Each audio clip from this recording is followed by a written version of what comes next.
Kekuatan tidak hadir dari kemampuan fizikal, tetapi hadir dari semangat yang tidak pernah mengalah.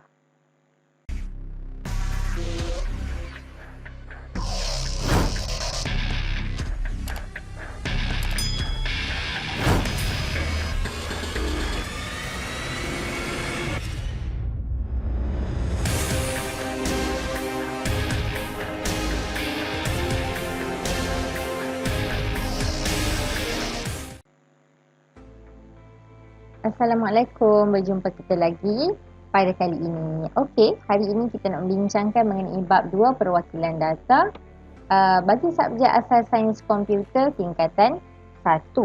Sebelum ini kita dah lihat subtopik 2.2.1, jadi hari ini kita nak sambung dengan subtopik 2.2.2 iaitu berkaitan saiz file image dan format file. Ini adalah subtopik yang akan kita pelajari hari ini. Okey, dalam subtopik ini kita akan mempelajari 4 jenis file image. 4 jenis file image iaitulah JPEG, GIF, BMP dan juga TIFF. JPEG ataupun dieja sebagai JPEG. Nama panjangnya adalah Joint Photographic Expert Group. Tapi kita tak pernah sebutlah nama, kita hanya sebut sebagai JPEG. Okey, JPEG ini banyak digunakan untuk menyimpan image digital sehingga 16 juta warna, maksudnya dia menggunakan warna yang banyak, yang sangat cantik. Data image dimampatkan untuk mengurangkan saiz file. Maksudnya file JPEG ini lebih rendah dia punya saiz yang kecil sebab datanya telah dimampatkan. Saiz file yang lebih kecil membolehkan muat turun dari internet dengan cepat. Sebab itulah kita boleh download dengan cepat. Walau bagaimanapun, bila dia dah mampat ataupun dia dah kompreskan image, dia akan mengurangkan kualiti image. Okey. Selalunya dia digunakan untuk internet dan juga kamera berkualiti rendah. Okey, saya maksudnya macam dekat phone, dekat laptop boleh guna JPEG. Tapi bila kita nak print ataupun nak jadikan dia lebih besar, tak sesuai. Yang kedua adalah GIF. Banyak digunakan di internet, menggunakan sehingga 256 warna sahaja, tak banyak. Okey, dia hanya digunakan untuk lukisan dan kartun yang mudah. GIF juga satu format mampatan, maksudnya dia dah kompreskan semua pixel kandungan dalam tu. GIF menyokong animasi. Okey, kalau gambar GIF ni kita tengok dia gambar yang bergerak.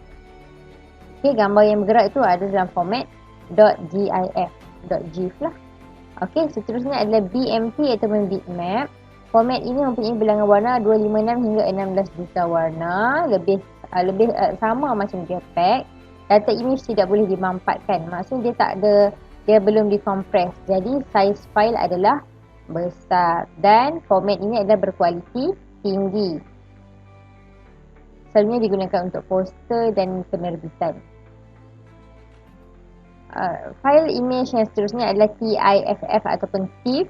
Dia banyak digunakan dalam industri percetakan dan penerbitan. Dia hingga 16 juta warna juga.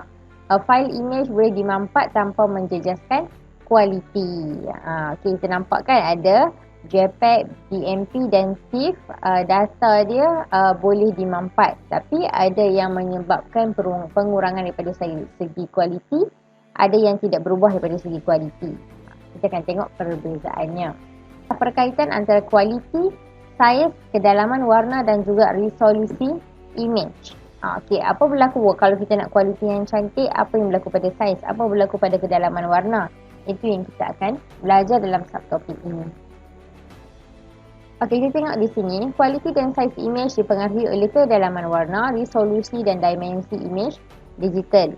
Lebih tinggi kedalaman warna, kedalaman warna lebih tinggi, resolusi dan dimensi pun lebih tinggi, menjadikan image lebih tajam, cantik dan menarik, lebih sharp kan.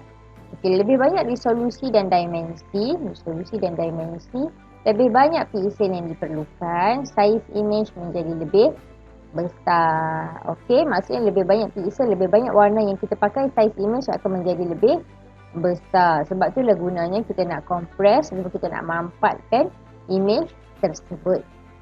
Okey, kita tengok di sini ada dua contoh image digital. Ini gambar asal, ini gambar setelah kita resize.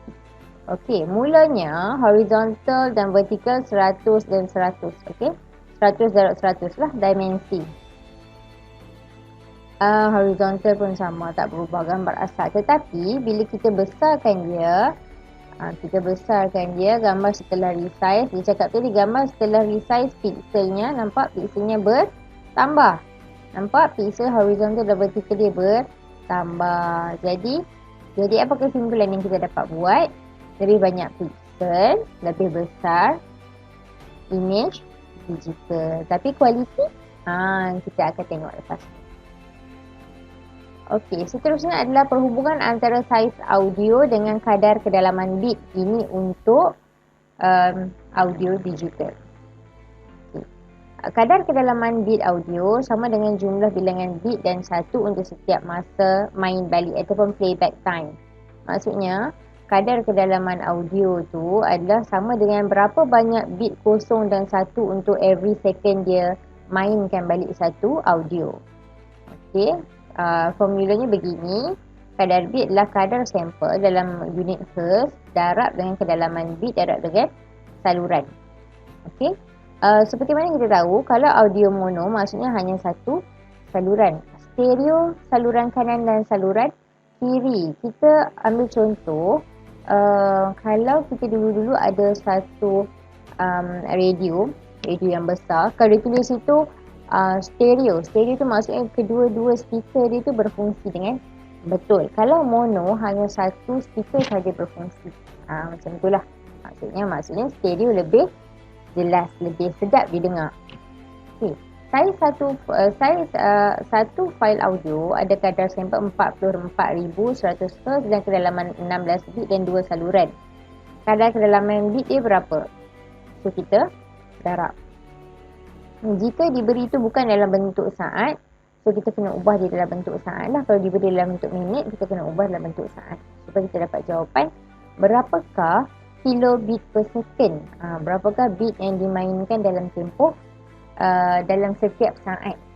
Itu saja perkongsian untuk kali ini. Kita berjumpa lagi di lain waktu. Sekian dan Assalamualaikum.